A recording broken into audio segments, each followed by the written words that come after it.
Queridos companheiros, bom dia. Que Jesus abençoe nossas reflexões desta manhã. Agradecendo a você por visitar o nosso canal no YouTube com o lápis na mão e nossos estudos semanais.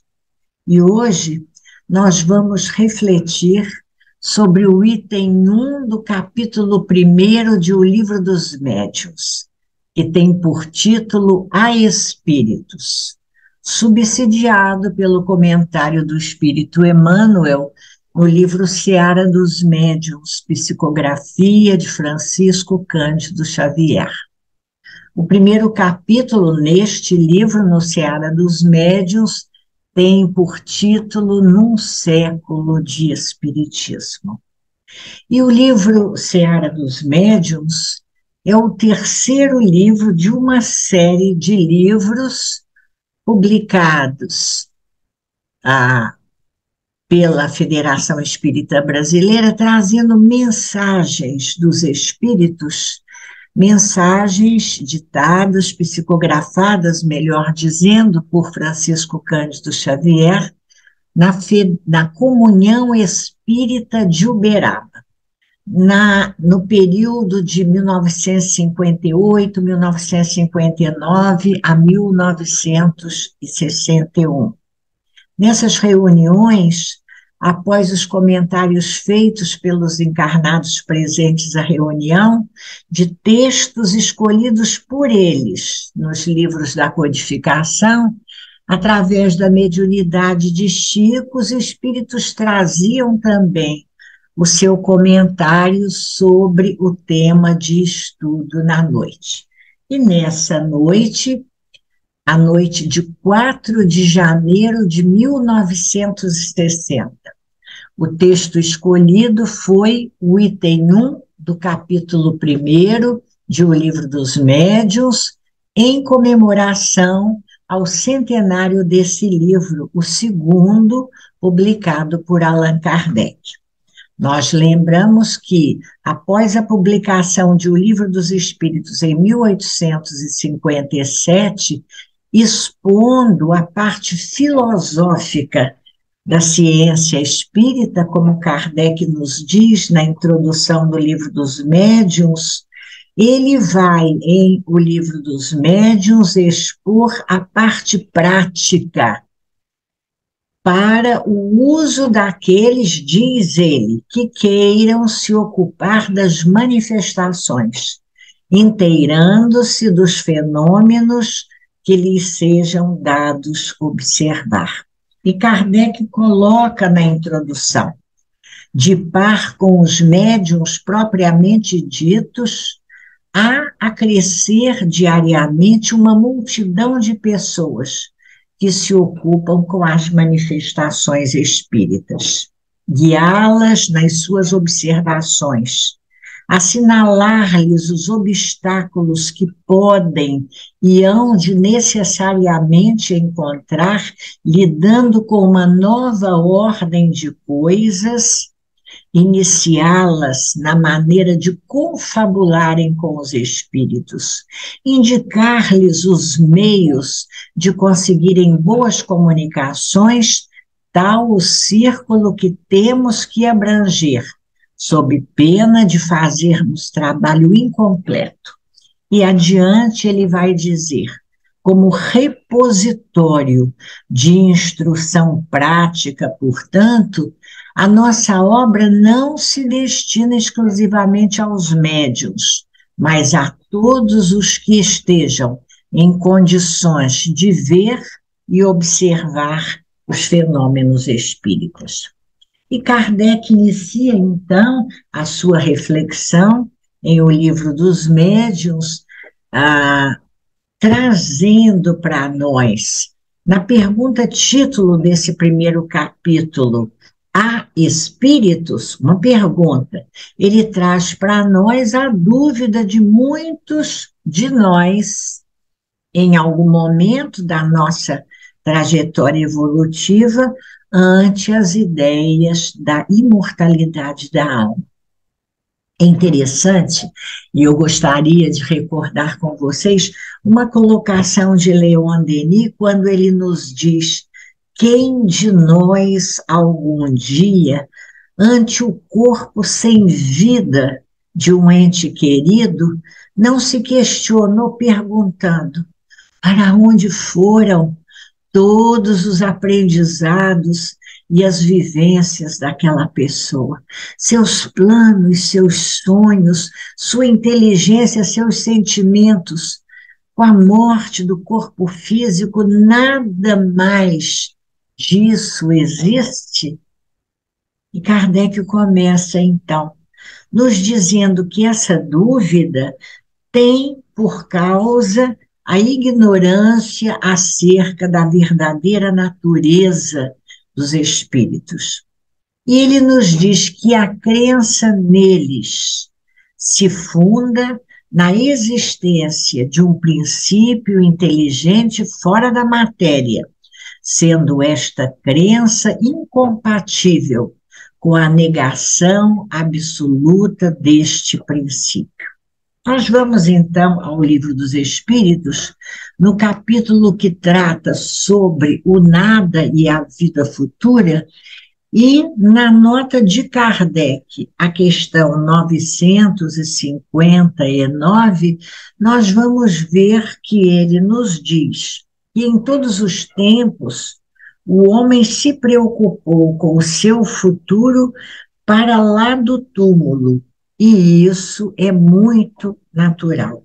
Qualquer que seja a importância que ligue à vida presente, não pode furtar-se a considerar que essa vida é curta e, sobretudo, precária, pois que a cada instante está sujeita a interromper-se, nenhuma certeza lhe sendo permitida acerca do dia seguinte. Que será ele após um instante fatal? E adiante ele nos diz ainda: a ideia do nada tem qualquer coisa que repugna a razão. O homem que mais despreocupado seja durante a vida, em chegando o momento supremo, pergunta a si mesmo o que vai ser dele, e sem o querer, espera. Espera que exista uma vida futura. E é sobre isso que nós vamos ver Kardec dissertar para nós aqui nesse primeiro capítulo de O Livro dos Médiuns. Importantíssimo esse capítulo para nós percebermos o pensamento de Kardec, a sua maneira de organizar esse pensamento. Então, ele começa dizendo para nós que essa questão da sobrevivência da alma, ela pode ser demonstrada demonstrada através de demonstrações, diz ele, teóricas e dogmáticas, que nós vamos encontrar em outras religiões espiritualistas.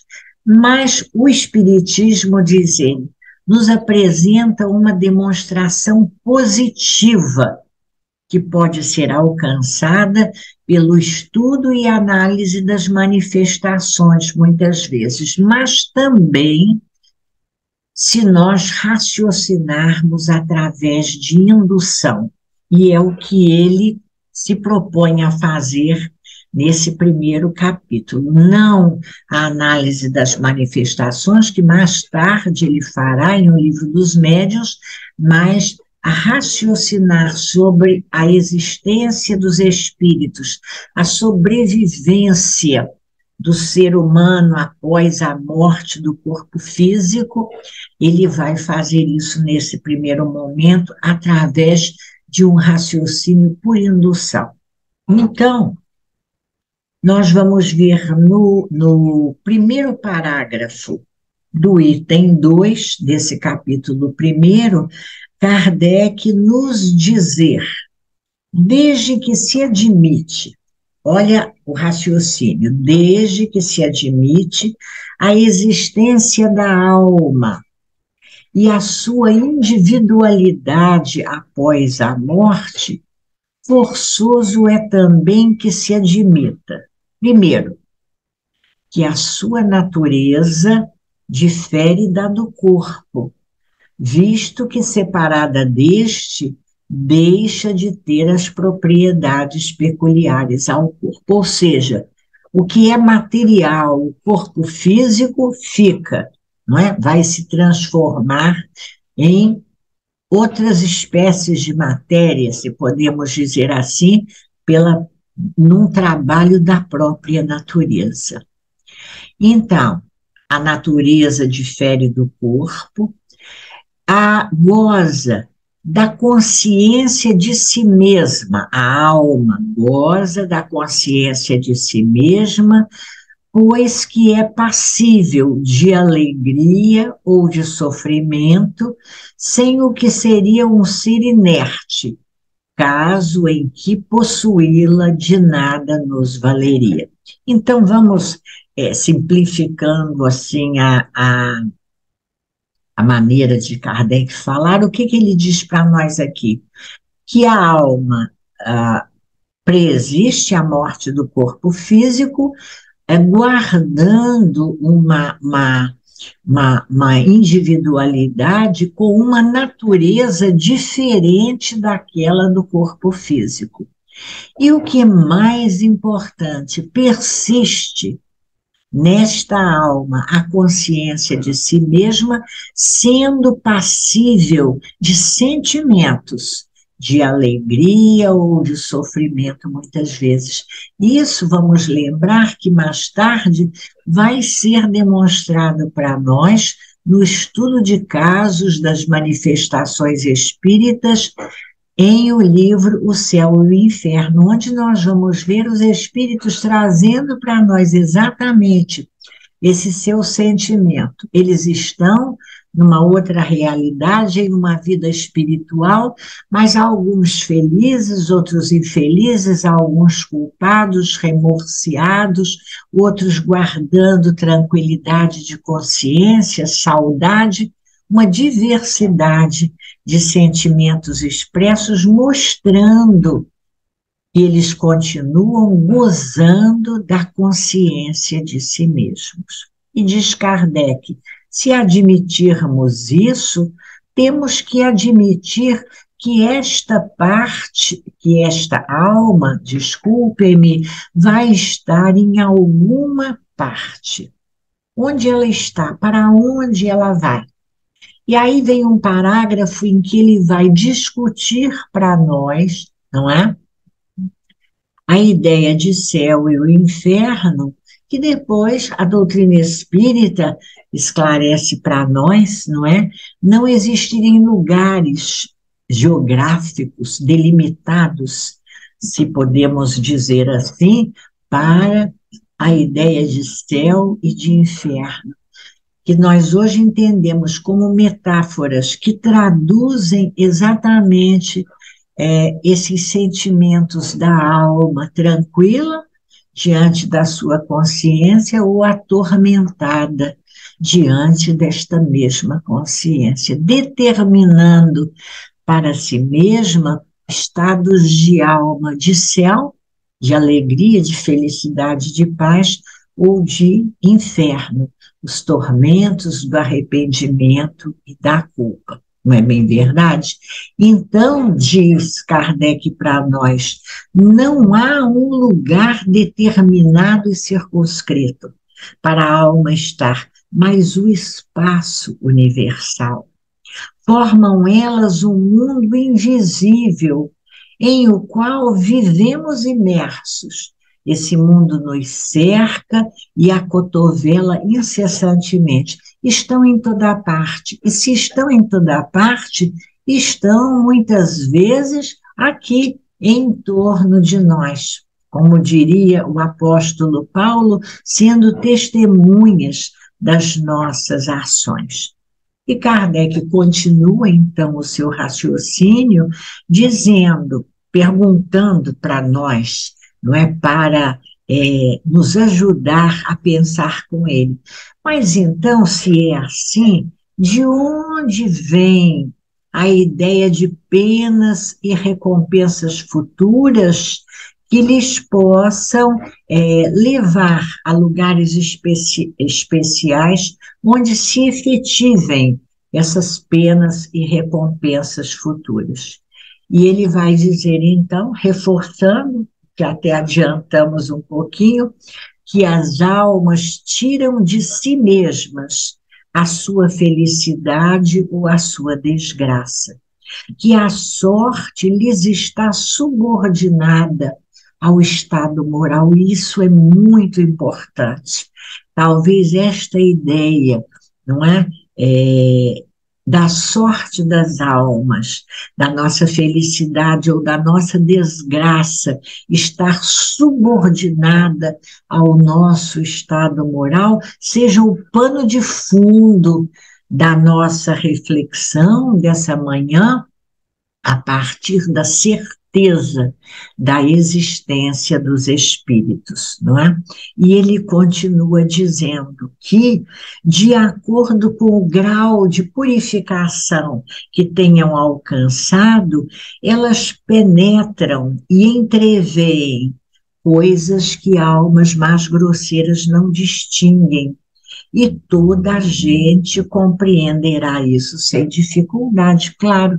Aquelas almas mais grosseiras, a elas está vedada a percepção de estados mais sutis da matéria, ou de sentimentos, ou conhecimento, a vivência de sentimentos de mais paz e de mais felicidade pela própria grosseria do seu invólucro, que é correspondente ao próprio estado moral daquela alma.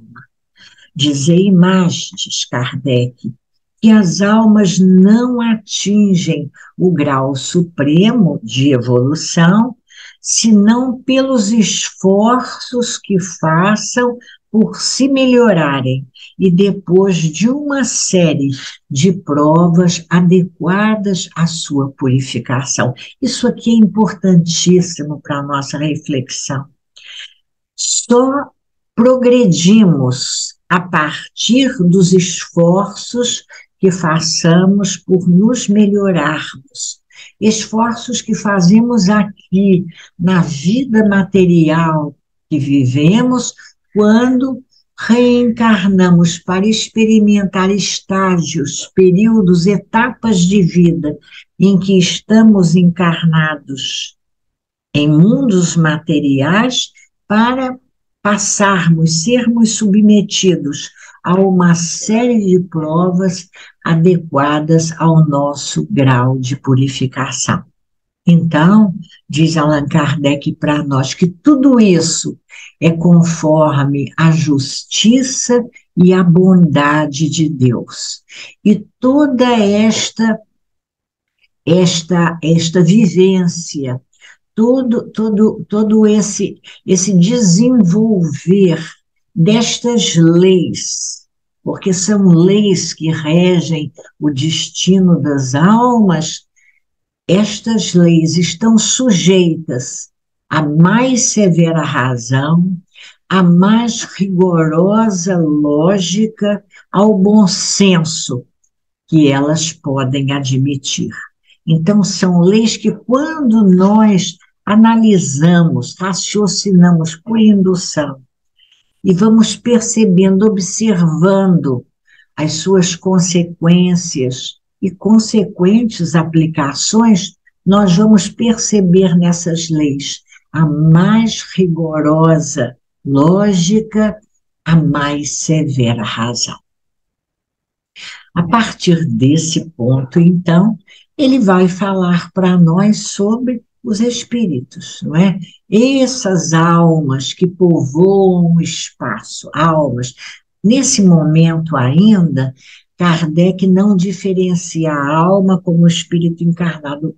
Lá no Livro dos Espíritos ele faz essa distinção, mas aqui nós vamos perceber que ele usa alma e espírito sem se preocupar em fazer a diferença de ser a alma, o espírito encarnado. Apenas uma maneira de nós nos referirmos distinguindo. Então, ele diz que os espíritos, e fica claro nessa frase aqui, está compreendido, os espíritos são as almas dos homens, despojadas do seu invólucro corpóreo.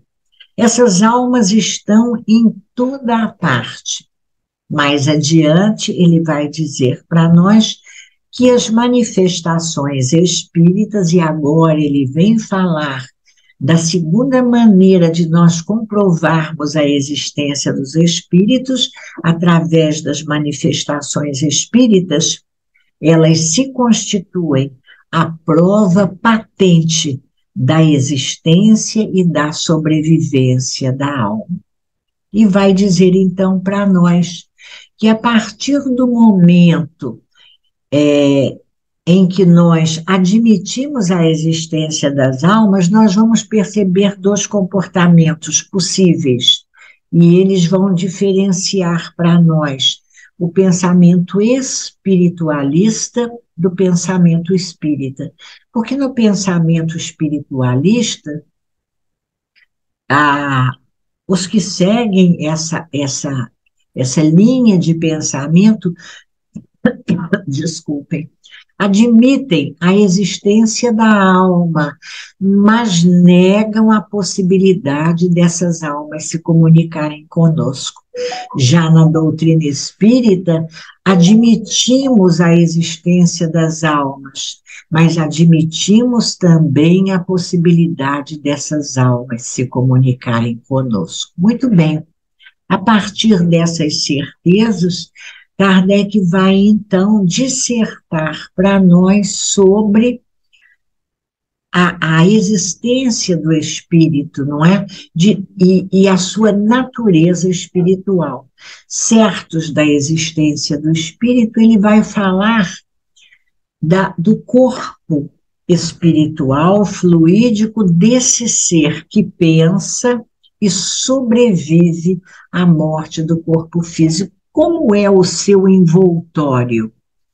Ele vai dizer que é um envoltório semimaterial, que esse envoltório semimaterial liga o espírito ao seu envoltório material, é intermediário quando o espírito encarnado, e que por ocasião da morte do corpo físico, então, o espírito se despoja do seu envoltório material, não é? E, porém, não do seu outro envoltório, desse envoltório fluídico, a que Allan Kardec deu o nome de perispírito. Então, se constitui esse envoltório, ou perispírito, para o espírito, um corpo fluídico, vaporoso, mas que, pelo fato de nos ser invisível no seu estado normal, não deixa de ter algumas propriedades da matéria que vão ser estudadas por Kardec mais tarde aqui no Livro dos Médiuns. E ele então diz para nós: o espírito não é, pois, um ponto, uma abstração, é um ser limitado e circunscrito, ao qual só falta ser visível e palpável para se assemelhar aos seres humanos. Por que então não haveria de atuar sobre a matéria?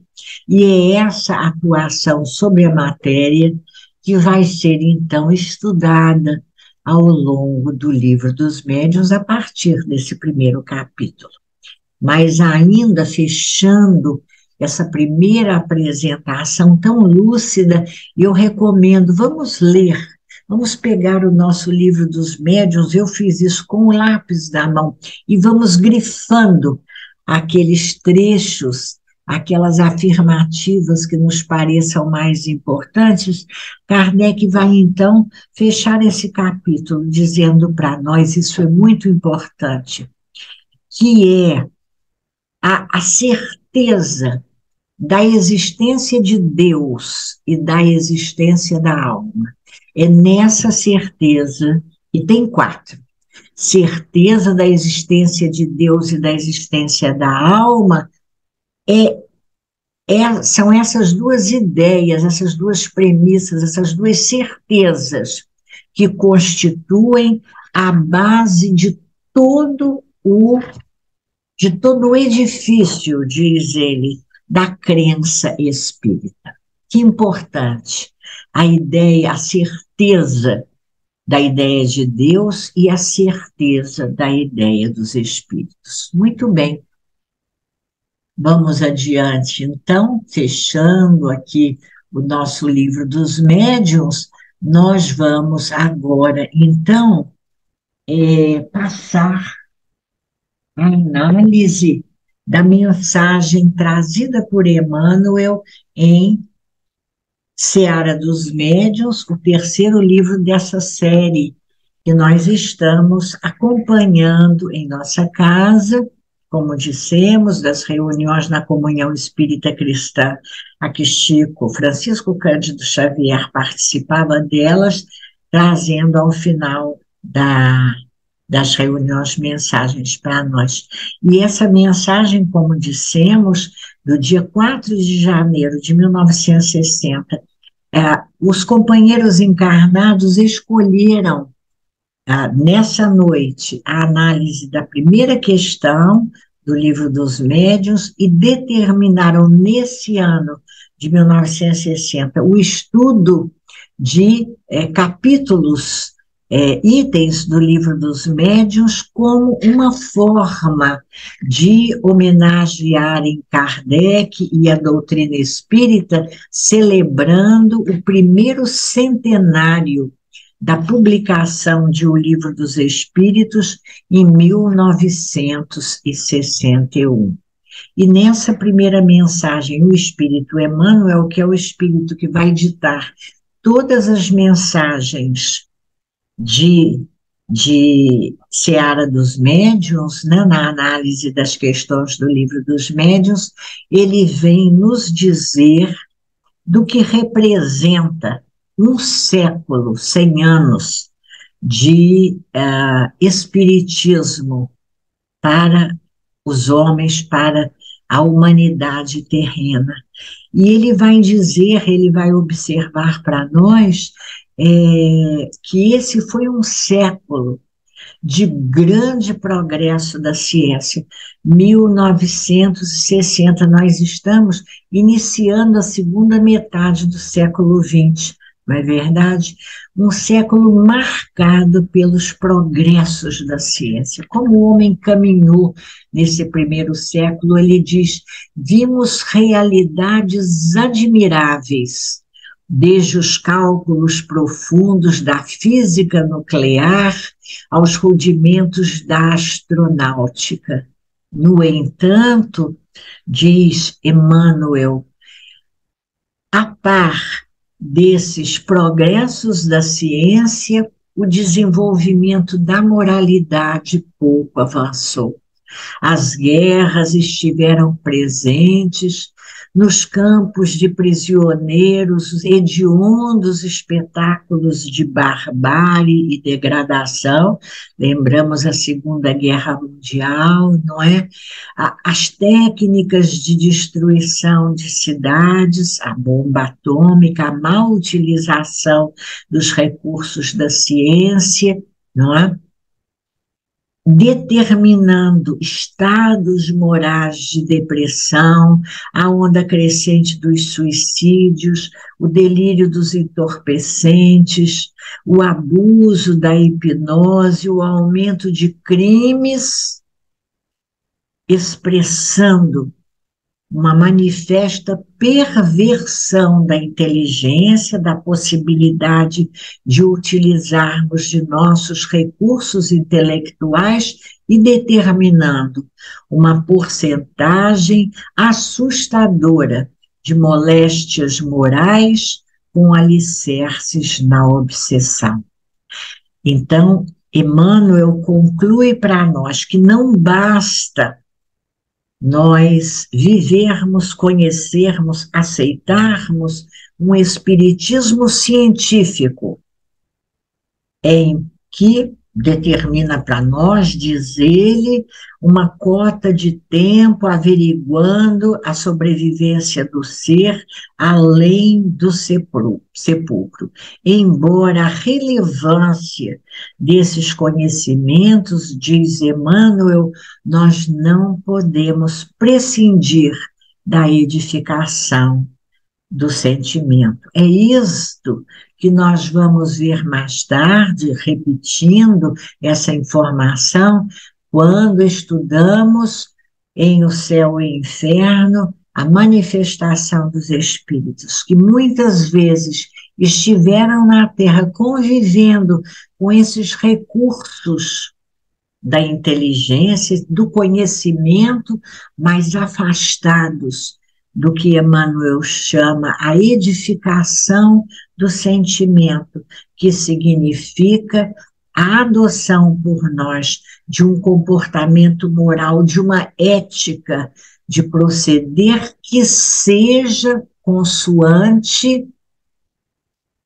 aquilo que a doutrina espírita nos traz, em toda a sua mensagem, em O Evangelho segundo o Espiritismo, que será o terceiro livro a ser publicado por Kardec. Então, quando Emmanuel nos fala de uma recuperação da dignidade humana, e ele vai nos dizer, isso é uma beleza, nesse momento em que ele estuda o Livro dos Médiuns como o segundo livro, que essa recuperação da dignidade humana, ela mostra para nós a doutrina dos espíritos absolutamente calcada em o Evangelho do Senhor Jesus, tendo por pano de fundo o Evangelho de Jesus. E nós vamos perceber isso quando nós, está aqui, o meu Evangelho segundo o Espiritismo, quando nós vemos que em o Evangelho segundo o Espiritismo, Kardec vem demonstrar isso, quando estrutura cada capítulo do Evangelho, praticamente todos os capítulos, começando com a citação de versículos do Novo Testamento, a referência trazida pelos evangelistas, depois ele faz um comentário dele e mostra a mensagem dos Espíritos em Instruções dos Espíritos, absolutamente identificada com as lições trazidas nas metáforas usadas por Jesus, nas expressões da sua palavra registradas pelos evangelistas em um Novo Testamento. Então, essa recuperação da dignidade humana.